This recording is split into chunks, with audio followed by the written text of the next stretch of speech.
This is Guns, Knives, and Watches, and I just want to talk to you real quick about something.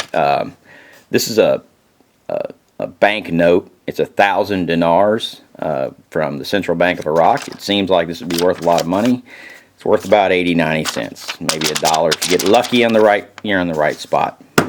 I had a lot of these. By a lot, I mean over 1 million, which is not very much money in American money. But I had a few of them, and you use these things, you hand them out, you do whatever, and it's just the way it works. Here's what I did. I took all of mine that I could sell off, trade off, this, that, or the other. And these little small notes like this, 1,000 dinars, really aren't, nobody's interested in them, so I had to keep all these. Had to wind up and eat them.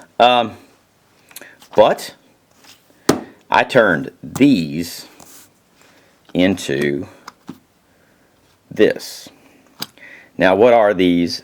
These are Royal Canadian Mint, man.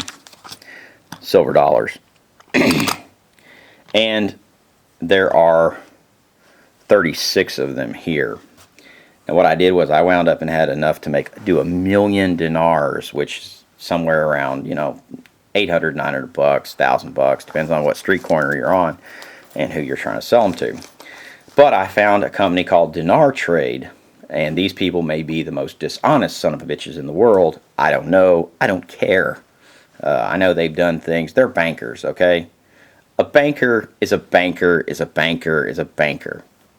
If you think there's some other kind of banker, I don't know what to tell you. And these people aren't even the regular kind of bankers. These people sell basically hobby currency, which is what this is unless you're in Iraq.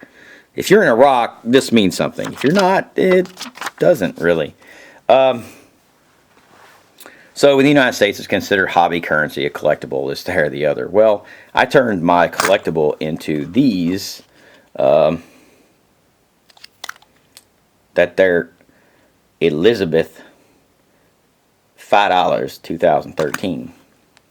And what I basically got was, for 1 million dinars, I got 36 silver Canadian maple leaf dollars, which would be equivalent to our eagles that we have in the United States.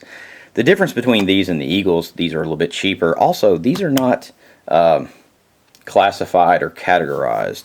You don't actually do forms on these. Where eagles and this, that, or the other, people send in forms and where do the eagles go and what, These aren't that way.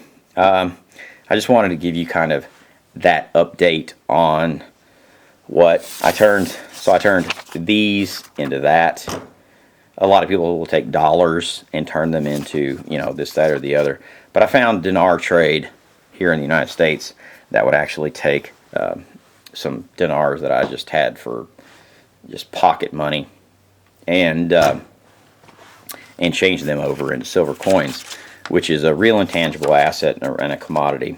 And had a good success with them. Whether they have good success with everybody, I don't know. I know they've been, people have had problems with them in the past because they were in a speculative market, basically doing contracts, this, that, or the other, basically based on futures contracts, which I don't honestly anticipate that Dinar doing anything because it's a paper currency. And I really deal more in real intangibles. I'm not an investor in currencies. I'm not this, that, or the other. I probably got, I still have retirement funds, this, that, or the other, college funds, well, mainly college funds. And, it's just what I've done. That's kind of the way it works. So I turned this into that, and I think I don't know how much money I had in the dinars, to tell you the truth. It wasn't much, so I came out on a good side of it. And if you're in the United States right now, it might be something that you can think about if you got some dinars, kept them for, whatever sake or this, that, or the other. Hopefully you have not invested your retirement future, this, that, or the other in them. But if you got them, you can transfer them over into being silver coins, and it might not be a bad gig for you. It's just what I did. As I said, for me, it's a consolidation year.